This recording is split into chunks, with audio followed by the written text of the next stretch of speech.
In the West Indies earlier this year, one tiny cricketing nation shocked the world.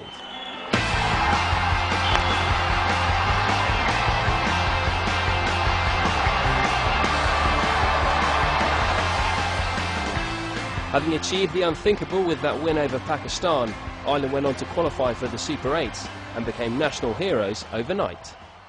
We got off the plane, there was 300 or 400 people there at the airport, and family, friends, cricket supporters. There was media. The next day, our sponsors, Bank of Ireland, put a big reception on for us in one of the hotels in Dublin.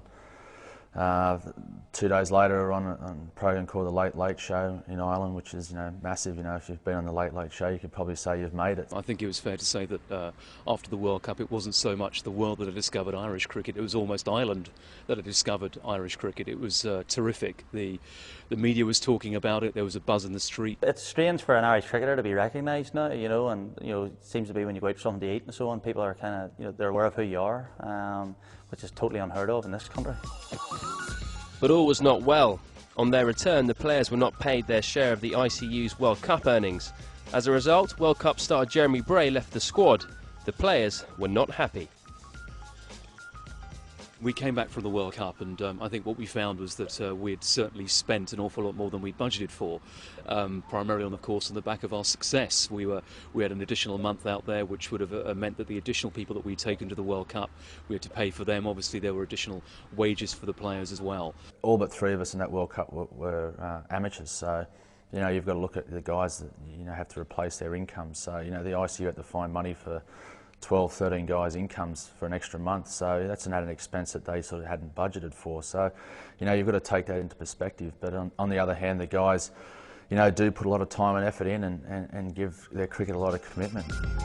In addition, lower crowds than expected turned up to this season's high-profile matches against the counties, South Africa and India.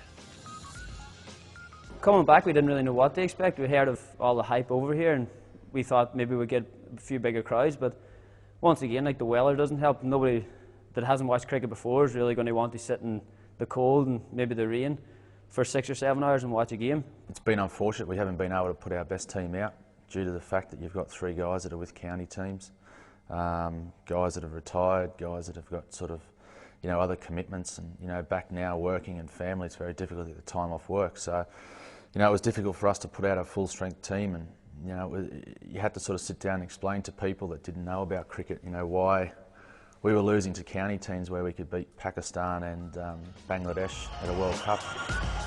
While Irish cricket needs to develop the quality and experience of its players, losing some of them to the English counties can also be a problem.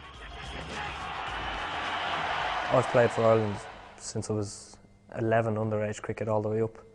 And I'll be forever indebted to Irish cricket for the progression that they've seen me go through and the coaching that they've put into me. That they also wish me well and want to see me progress to the highest level in which I can fulfil my talent. And the future in that is obviously across the water to try and play with England. Those guys are over there chasing a dream to be professional cricketers for 10, 15 years. And you can only respect that, but unfortunately, Ireland does all the hard work, brings them through the development programs, the junior development programs, and we only lose them to the county teams. And then we ask the counties to release them every now and again, and they say no, or they put pressure on the guys to make a decision themselves, knowing that if they come over here and play for Ireland and their replacement does well, they may struggle to get back in the team. So they're in a sort of a catch-22 situation. The 2007 summer will largely be remembered for rain.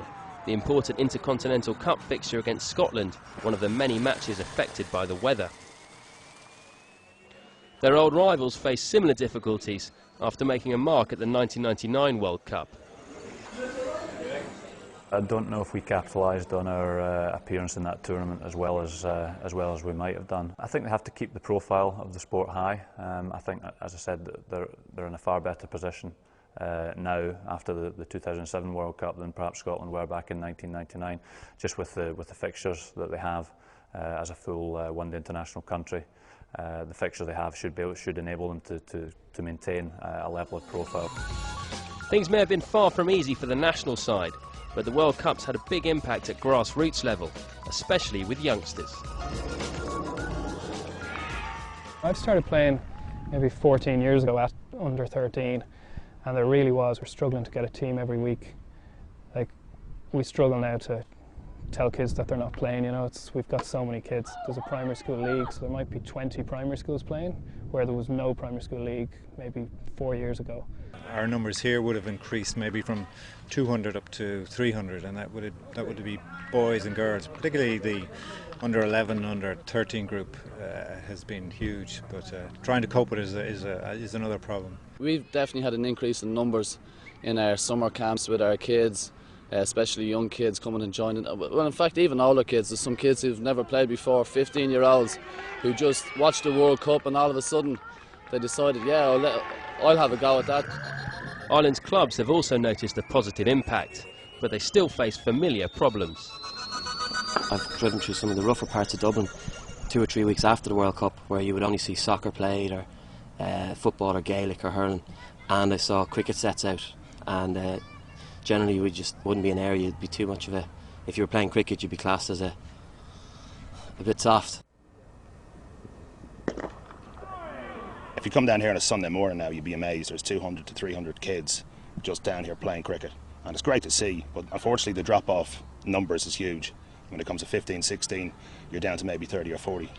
So it's a case of trying to keep the guys between the ages of 13, 14, 15 playing cricket and kicking on then onto the men's teams and onto the senior teams.